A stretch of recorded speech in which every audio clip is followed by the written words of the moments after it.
All right, so it's time for another drive home conversation.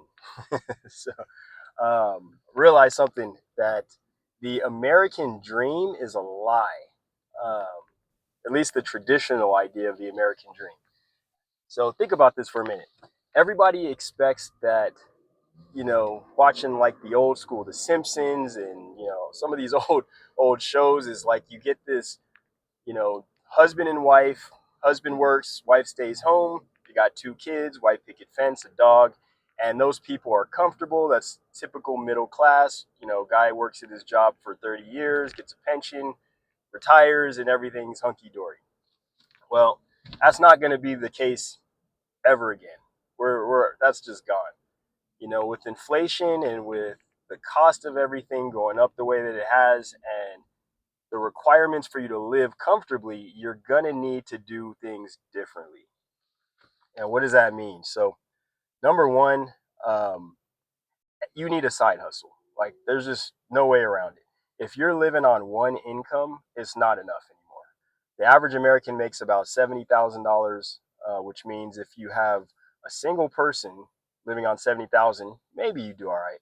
But if you are a husband and you've got a wife and you got kids, chances are your wife's going to need to work too if you're only making 70 grand, because that is just not enough money to do much with. Um, if you are dual income, you're doing better.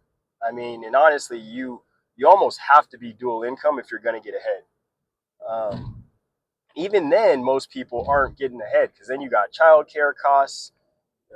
You've got more food to pay for. Most people want a bigger house, which means you got to fill it with more stuff. Um, that's just not enough for most people. So, what do you need to do? Right? You got to change your understanding of the typical American dream now. It's not going to be that. You need to take some risk. You need to acquire some skills that are going to allow you to earn more income. And that could be at your current job, or maybe that's at a new job, right? While you're working at a current job, maybe that means you need to be preparing and gaining some more skills going home after work and picking up skills that are going to allow you to create additional streams of income. When we first started this, um, I and my wife, we were pretty lucky. Neither one of us left college with debt. Um, I got a scholarship. She was able to pay her way through college, which was incredible. And so neither one of us had debt. So when we got out, we were broke. Of course, I was making $12 an hour working at a casino office center, charging people to make copies, which was ridiculous. Um, but I'm making 12 bucks an hour. But while I was there, it was the most boring job in the world. If there wasn't an event going on, I would basically be sitting there on the computer waiting for somebody to show up and print out their boarding pass so I could charge them $5 for it. Like, it was crazy. But most of the time, it was a lot of sitting.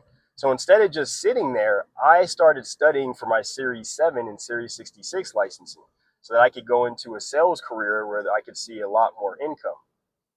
So I did that for a few months, and then I jumped into a new career. I think you got to do that. You got to take some skills, or you got to learn some new skills so that you can make more money. Now, when I went to the new company, I also was broke. I was making pretty much minimum wage again, but I started making bumps and commissions, and that really put me on that commission ladder and made me learn to live on less because I couldn't rely on my income at the time. I was, in my 20s, and so I had to learn how to get the commission and then live when I didn't get commission, because there would be large periods of time where it was pretty much crickets in terms of money. But when you learn to live on less, and then my wife started working, she started making some money, and then I started making some money, and we started to grow together. We never really splurged very much. We started really saving, and I started to build up more. And we always lived on one of those incomes. You need more than one income. It's just the way it is. So because of that, we then could invest the second income. In fact, when I decided to start my own business 12 years ago now, she was working and supporting me. So for the first 2 years of me starting a business, my income was really low, almost non-existent. We lived on hers. And then she got pregnant, and by my third year, she decided she wasn't going to work anymore, which was terrifying to me. But by then, my company started to grow a little bit. I started to make some revenue, and so again, still living on a very frugal life. I was able to get us through that, and as I continued to grow and make more income, we continued to not let lifestyle creep ever happen. So we were able to save a lot more. Eventually, we saved enough that I was starting to like, all right, I got some money in the bank now, and I'm investing it. It's growing. I'm not a big fan of index funds and long term. Like that's the only wealth driver. I think you need to do more than that.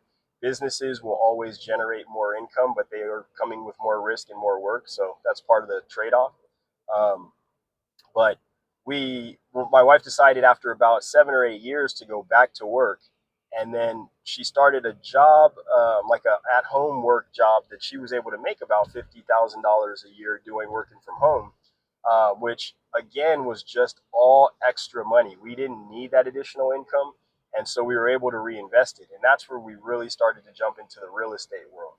Um, we bought our first property in 2020, and then I didn't just buy that property, like go to a realtor and say, hey, I'm looking for a good property.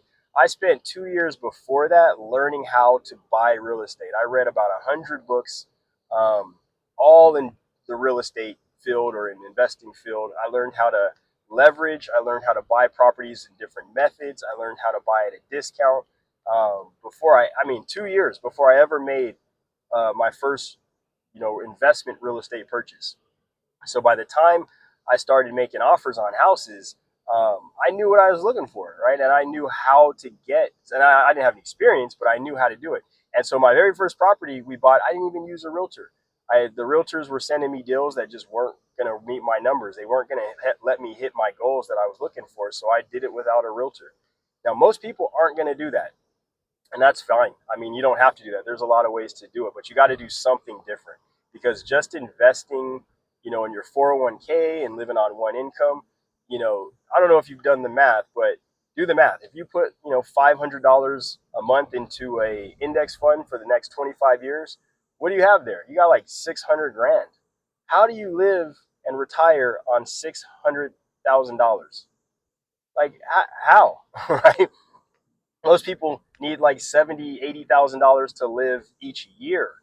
You're spending more than 10% of your, of your what you have in retirement. It's not going to last very long. That's just math. This is the way that works. So people got to realize like that's the way that people have traditionally retired and lived on Social Security and had a pension. That's gone. You need to do other stuff. Start a YouTube channel, right? Start a business, take some risk, learn some skills, and do something that's going to create more value. Get some other people to pay you, because one income is just not enough. Hopefully, this wakes a couple of people up, because that just is what it is now. Anyway, thanks. Peace.